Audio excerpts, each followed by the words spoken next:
AdChoicesADVERTISINGinRead invented by TeadsAdChoicesADVERTISINGinRead invented by Teeds. There is no escaping it, no getting around it. It was not a bad dream. Brazil really did get thrashed on home ground in front of a global audience in a World Cup semi-final, and the stain on the carpet is not going to wash out anytime soon.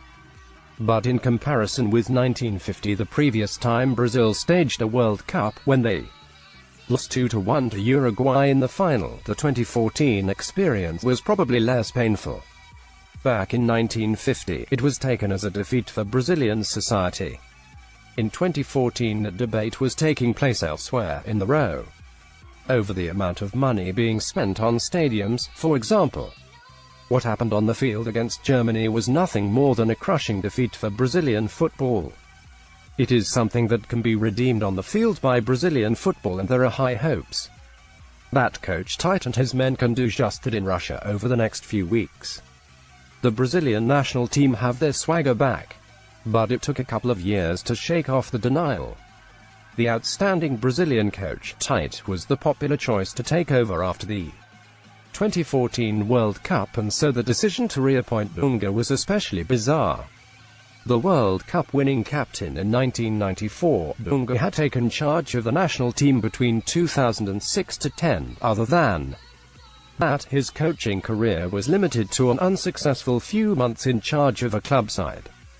His reappointment in 2014 was a statement that nothing was profoundly wrong, that the 7-1 had just been one of those bad days, and that all that was needed was Dunga's combative spirit and his endless homilies on commitment and discipline.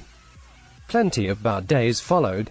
After 6 of the 18 rounds of qualification for Russia, Brazil were 6th off the pace and in real danger of missing out on the World Cup for the first time ever.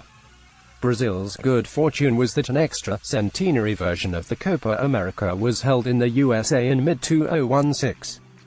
Brazil drew with Ecuador, lost to Peru, and were knocked out at the group stage. Out went Dunga, in came Tite, and things were immediately different, though with most of the same players. Paulinho was recalled, and a raw teenager by the name of Gabriel Jesus was introduced at centre-forward.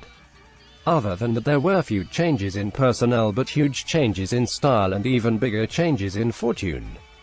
Suddenly the qualification campaign became a breeze, with 10 wins, 2 draws, 30 goals scored and 3 conceded. Brazil cruised to Russia, booking the place with rounds to spare. Whereas Dunga was a perpetually snarling figure, capable of arguing with the mirror if there was no one else handy, Tite brought harmony and a modern idea of play.